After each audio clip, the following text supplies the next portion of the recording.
नमस्कार दोस्तों आज की कहानी है बारात दरवाजे पर है पर शादी नहीं हो सकती। अरे आ गई कविता बहन। नंद की बिटिया की शादी अच्छे से निपटाकर रोशन रजनी जी ने कविता जी से पूछा, जो अपनी बालकनी में गमलों में पानी डाल रही थी। दोनों की बालकनी बिल्कुल पास ही थी तो वहीं से ही बातें कर लेती थी। काहे की शादी रजनी बहन, बस समझ लो हम सब बाल बाल बच गए, नहीं तो बेचारी बच्ची की ज़िंदगी खराब होती। और नंदोई अपनी एक लोटी बिटिया के दुख देखकर जिंदगी भर का अफसोस करते सो अलग। कविता उदास हो बोली, अरे ऐसा क्या हुआ बहन, मैं तो सोच रही थी शादी के बाद हमें लड्डू देने आओगी, पर यहाँ तो मांजरा ही कुछ और है। अच्छा आओ यहाँ साथ में बैठकर बात करते हैं, शाम का समय है, चाय भी पी लेंगे, रजनी ने कहा। कविता जी के आने के लिए दरवाज़ा खोलकर रजनी रसोई में चाय चढ़ा आई। देखो रजनी बहन, तुमसे बहुत सालों की दोस्ती है, क्या ही छिपाना तुमसे। परिवार के सब सदस्यों को तो तुम जानती ही हो। ये शादी नंद की जेठानी ने किसी परिचित से तय करवाया था। नंदोई सीधे सरल स्वभाव के, जो उनकी भाभी ने कहा सच मानते रहे। जैसा जेठानी कहती वो सुनते ही रहे। लड़का बेंगलोर में रहता है, अच्छी कंपनी में अच्छे पैकेज पर काम करता है। घर परिवार की तारीफ जेठानी करती रहती थी। नंदोई जी ने सगाई भी अपने ही शहर में किया, ना लड़के वालों का घर देखा, ना कुछ ज़्यादा जांच पड़ताल करने का सोचा। नंदोई जी अपनी भाभी को बहुत मान देते हैं तो सवाल करने का पर्सन ही नहीं होता था। सगाई के तुरंत बाद ही शादी होनी थी, सब कुछ बहुत अच्छे से इंतजाम कर रखा था। नंद की बेटी कृतिका की एक बहुत खास सहेली नीति बेंगलोर में ही जॉब करती थी, वो भी शादी में उसी दिन आई थी। शादी वाले दिन सभी सज धज कर मैरिज हॉल में पहुंच चुके थे। बारात के स्वागत की तैयारी चल रही थी। शहरे में दूल्हा घोड़ी पर सवार था, सब नाच गा रहे थे। नीति भी बहुत मस्ती कर रही थी। वो लड़के को घोड़ी पर से उतार कर सबके साथ डांस करने को लाने लगी। लड़का भी उतर कर डांस करने आया। उसने जैसे ही सेहरा हटाया, नीति उसे देखते जोर से बोली, अरे मनन तुम। पर बैंडबाजी की आवाज़ में किसी ने उसकी आवाज़ ना सुनी। वो जल्दी से भागकर अंदर आई और कृतिका से धीरे से बोली, कृति तुम किससे शादी कर रही हो, उसे जानती भी हो तुम? हाँ नीति, वो मेरी ताई जी के रिश्तेदार हैं, बहुत अच्छी फैमिली है। उनकी ताई जी ने इतनी तारीफ कर दी है कि बस पापा और मम्मी ने मेरी शादी के लिए हाँ कर दिया। और देख, तुम्हें भी तो इतनी जल्दी में बुलाया, पर तू ये सब क्यों पूछ रही है?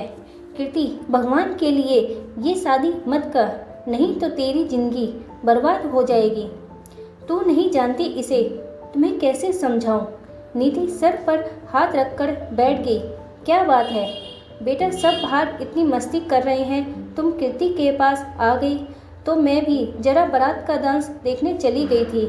कृति की माँ ने कमरे में आकर कहा, आंटी मुझे आपसे कुछ बात करनी है, प्लीज़ ध्यान से सुनिएगा और समझने की कोशिश करिएगा। नीति बाकी कुछ औरतों के सामने कहने से हिचकिचा रही थी। यह देख कृतिका की माँ उसे दूसरे कमरे में ले गई जहाँ ज़्यादा शोर ना था। आंटी ये लड़का कृतिका के लिए सही नहीं है।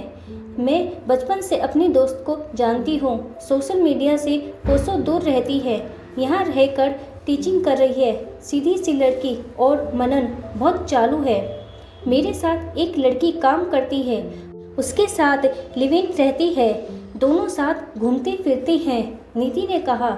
जिसे सुनकर कृतिका की माँ पास रखे सोफे पर धम से बैठ गई। हे भगवान, अब क्या होगा?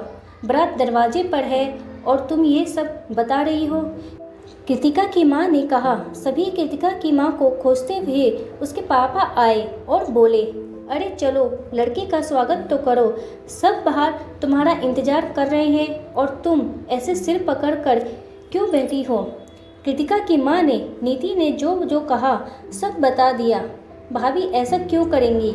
वो हमारी कृतिका की शादी ऐसे लड़के से क्यों करवाएंगी भला? रुको पता करता हूँ। पर नीति जो कह रही है वो सच है, ये कैसे मान ले? कृतिका के पापा ने कहा। तो नीति ने अपने मोबाइल में मनन और उस लड़की की ढेरों पिक दिखा दी। फिर उस लड़की को कॉल की, जिससे बातों बातों में पता चला मनन घर गया है।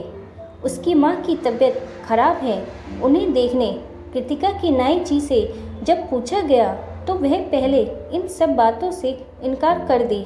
तब ताऊ जी ने बताया, उनसे हमने कर्ज ले रखा था, उन्हें बेटे की शादी करवानी थी, जिसके लिए सीधी सरल लड़की चाहिए थी, जो ना ज़्यादा बोलती हो ना ज़्यादा दिखाने में रहती हो।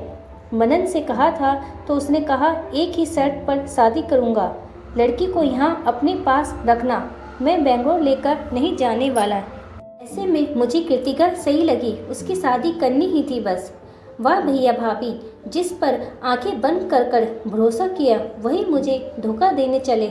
जाकर कह दीजिए अपने रिश्तेदार से, हम ये शादी हरगिज नहीं कर सकते।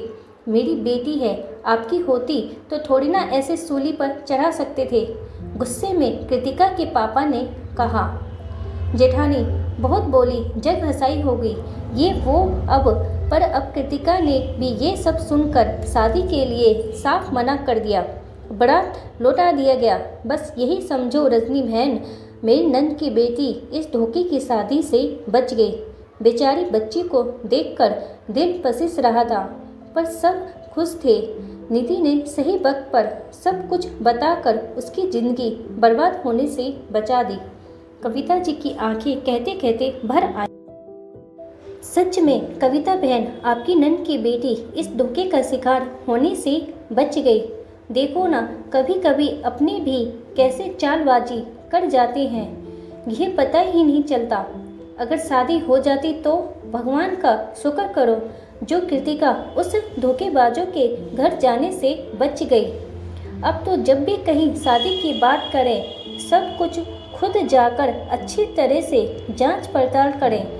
अब का समय बदल गया है कविता बहन, क्या लड़का क्या लड़की, दोनों के परिजनों वालों के साथ लड़का लड़की की भी सारी जानकारी इकट्ठा कर ही शादी जैसे पवित्र बंधन पर मोहर लगानी चाहिए।